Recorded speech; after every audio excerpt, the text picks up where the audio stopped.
Magandang araw mga kaibigan. Breaking news lang ito, pasensya na kayo, nagabiyahe ako. Post ni Elmer Hugalbot, sabi niya, breaking news, retired General Romeo Poques was arrested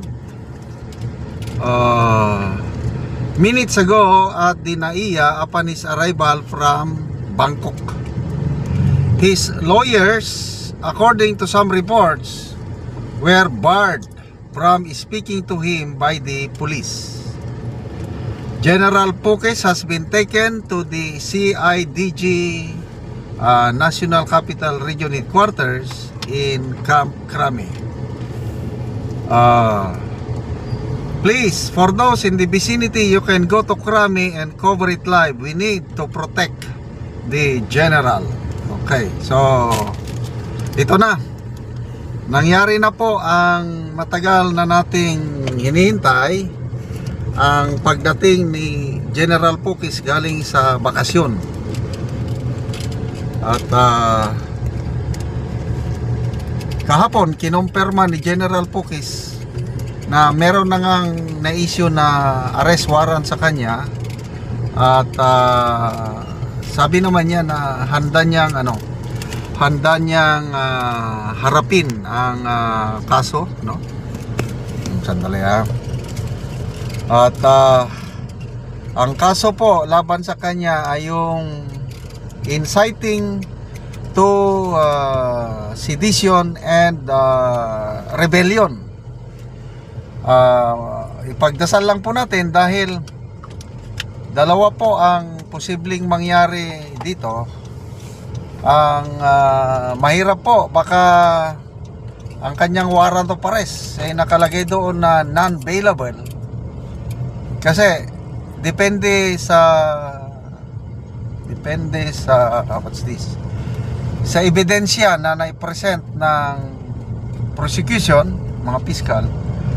Kung malakas ang mga evidence presented, posible na non-bailable itong kasong ito. So kawawa naman si General Poques kung non-bailable, magtatagal siya sa kulungan habang nililitis ang kanyang kaso. Sana nga mahina lang yung ebidensya at pinayagan siya ng judge na nag-issue ng warrant of arrest na makapagpiyansa. Okay. Nagbigay pahayag naman ng kahandaan si General Poques na harapin ang kaso. Yun lang, mga lawyers niya hindi na daw nabigyan ng pagkakataon, kung totoo yung mga reports, na kausapin ang kanilang kliyente. But anyway, knowing General Poques, tested by time na ito, mas malala pa yung pinagdaanan niya. Kasi nung nasa serbisyo pa, halos sabay kaming pumasok sa military service. 1981 siya, ako 1983. Kalakasan pa noon ng mga communist rebels. At laking tulong sa amin tong mga Air Force pilots. Kasi sa mga enkwentro namin noon,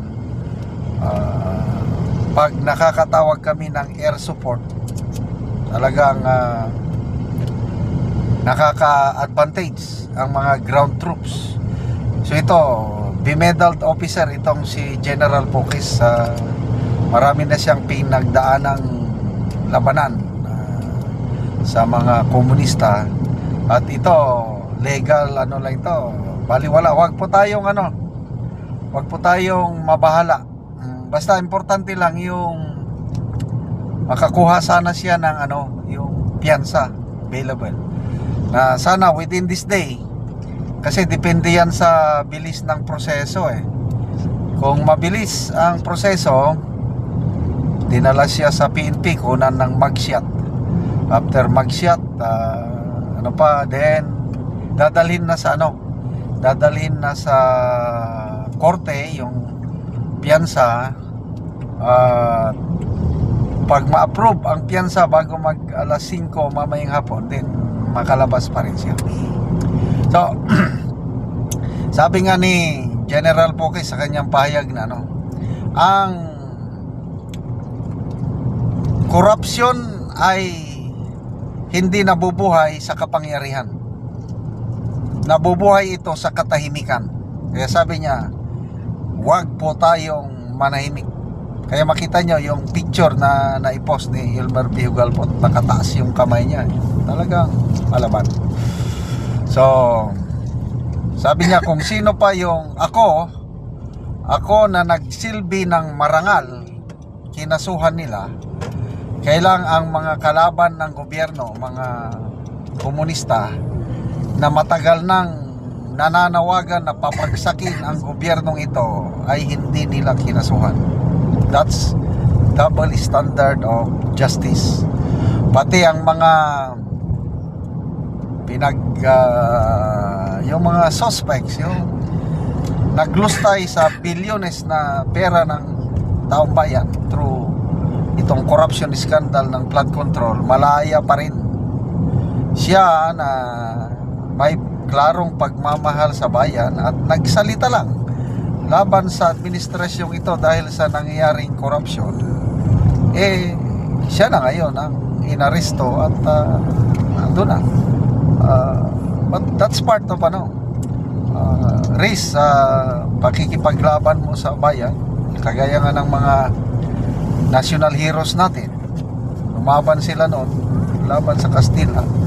May mga nagbuwis ng buhay, ating national hero, may mga kinulong, at and then napatunayan na tama yung ipinaglalaban nila.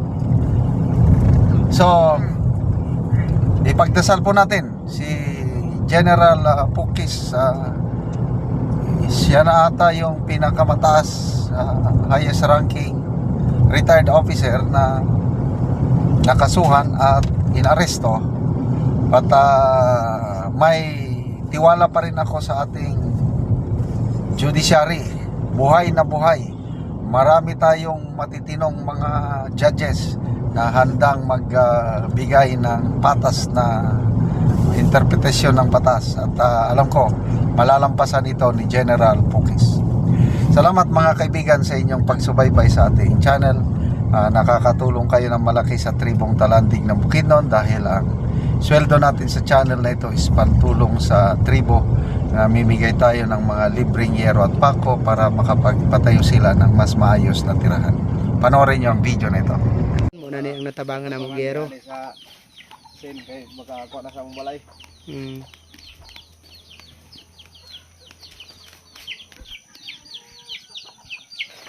Kung karon mo na ni ang itsura sa